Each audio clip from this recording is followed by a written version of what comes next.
Tanah liat yang sudah berbentuk selanjutnya harus melewati tahap penjemuran hingga benar-benar kering. Nah, sekarang ini mau dijemur dulu dan proses penjemurannya juga tidak sebentar, harus seminggu. Dan ini saya letakkannya juga nggak bisa sembarangan, harus ada teknik tersendiri.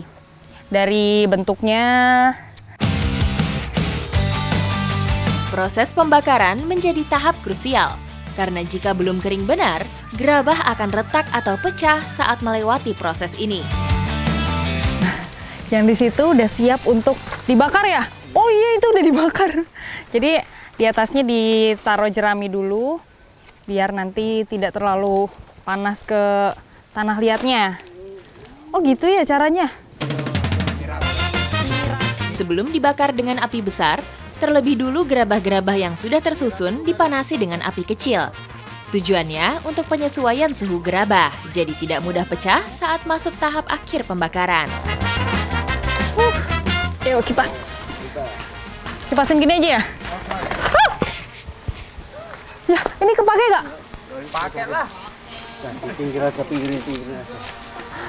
Aduh, saya mecahin satu. Aduh, Mas maaf ya.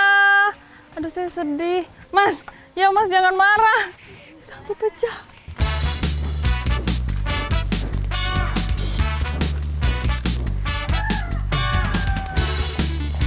Jadi ini proses pembakarannya namanya ngirap. Berasal dari kata dasar kirap, artinya berbaris ke belakang. Jadi memang dibakarnya nih lucu ya, dibarisin dulu. Gerabah yang sudah melewati proses ngirap secara tekstur akan lebih keras, sehingga lebih tahan panas.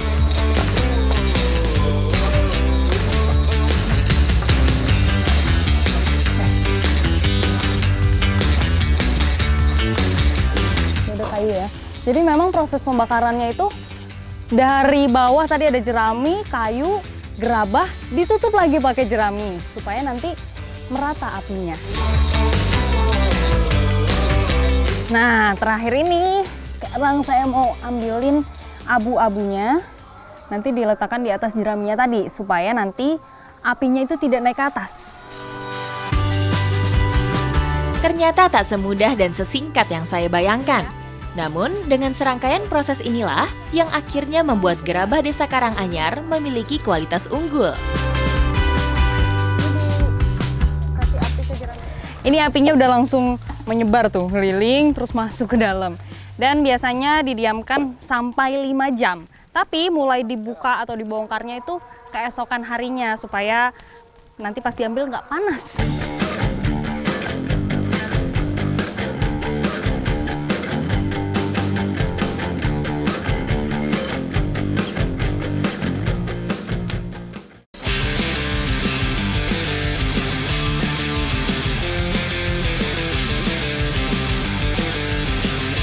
Nah, ini gerabahnya sudah selesai dibakar, jadi tinggal diangkat. Secara bentuk dan warna, gerabah yang sudah melewati tahap pembakaran akan berbeda dengan yang masih mentah.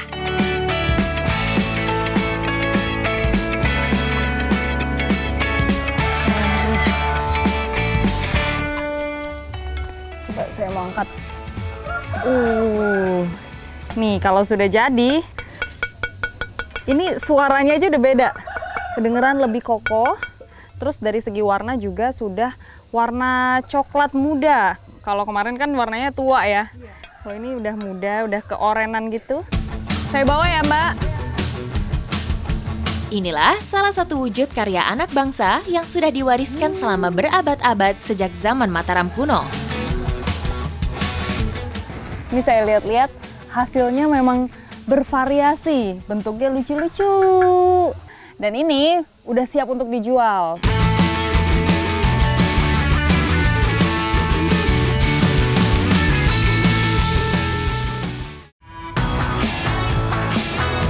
Cuek-cuek. Cuek Ibu, Mbak. Cuek Mbak. Mbak, cuek Mbak. Nah, gerabah yang sudah jadi siap untuk dipasarkan. Pak, saya juga jualan cowek ini, Pak. Kali. Betul setengah kali. Oh, alhamdulillah. Alhamdulillah. Nggih, matur suwun, Mbah. Bungkus nggih, Pak nggih? Ya. Harganya pun terbilang cukup terjangkau. Untuk sebuah karya seni warisan leluhur, pengrajin di Klipah mematok harga kisaran ribuan hingga jutaan rupiah. Penentuan harga tentu saja berdasar pada tingkat kesulitan pola hingga ukuran gerabah. Monggo Bu. Coe. Beginilah keseruan mengikuti proses pembuatan gerabah dari hulu hingga ke hilir. Makanya saya selalu bangga buatan Indonesia. Dan jangan lupa untuk beli kreatif lokal. Ikuti jejak saya, jejak petualang. Tersohornya gerabah dari Desa Karanganyar tidak diragukan lagi, hingga mendapat apresiasi langsung dari pemerintah akhir tahun lalu. Sebagai desa wisata edukasi, Karanganyar telah berhasil membuka peluang kerja bagi masyarakatnya. Bukan hanya dari gerabah saja, namun dari sektor-sektor yang lain juga.